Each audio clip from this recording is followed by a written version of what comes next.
ماشاءاللہ، بہت خوب، بہت زبردست، ماشاءاللہ سر۔ سر آپ کے نزدیک آپ کیا سمجھتے ہیں کہ آپ کی اتنی میسیو سکسیس میں کون سی ایک ایسی کوالٹی ہے جس نے سب سے زیادہ آپ کو کنٹریبیوٹ کیا؟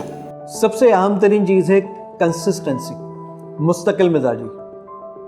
یاد رکھیے گا کہ اگر آپ کنسسٹنٹ نہیں ہیں کسی ایک چیز کے اوپر، ہمارے یہاں کیا، میں کل رات ایک تقریب میں تھا تو ایک صاحب میرے پاس آئے، تقریباً میرے خیال سے اراؤنڈ ہو گئے کوئی 20-22 سال کا نوجوان تھا۔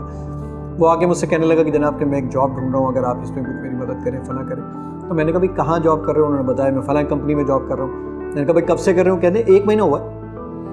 تو میں نے کہا 1 مہینے پہلے تم نے ایک جاب جوائن کی ہے، اس سے پہلے کہاں جاب کر رہے تھے؟ کہا جی ایک سال پہلے، 1 سال تک میں ایک کمپنی میں اور جاب کرتا رہا، اس سے بھی 1 سال پہلے میں نے ایک کمپنی میں جاب کی۔ تو میں نے کہا بھائی 2.5 سال میں تم تیسری کمپنی میں ہو، تو اس کا تو مطلب یہ ہے کہ تو ہمارے بچوں میں کنسسٹنسی نہیں ہے۔ ادھر 5,000 روپے زیادہ ملے، اللہ حافظ، کسی اور کمپنی کو جوائن کر لیتے ہیں۔ یاد رکھیے گا اس سے فائدہ کچھ نہیں ہوتا۔ فائدہ کس چیز سے ہوتا ہے؟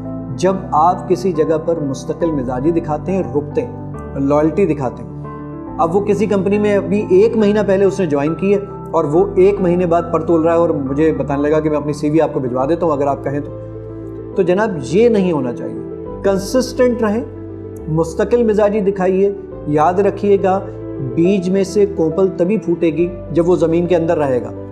اگر آپ بار بار کوشش کرتے رہیں گے کہ کسی طور پر یہاں جمپ لگائیں، جس کو وہ منکی جمپنگ کہتے ہیں نا، کبھی اس کمپنی میں، کبھی اس کمپنی میں، کبھی اس کمپنی میں، تو یاد رکھیے گا یہ آپ کی CV کو بھی داغدار کرے گا۔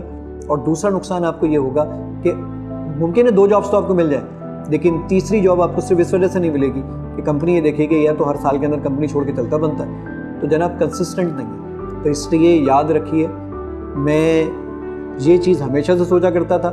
میں نے اپنی پہلی جاب 6 سال کے بعد چھوڑی تھی، اور وہ 6 سال کے بعد بھی ایک مجبوری میں مجھے جانا پڑا، اور شاید وہ بھی نہیں جاتا میں۔ تو آپشن یہی والا تھا کہ آپ کنسسٹنٹ رہیے اور پھر دیکھیے کہ وہیں سے انشاءاللہ کوئی کوپل بھی پھوٹے گی اور وہ درخت بنے گا۔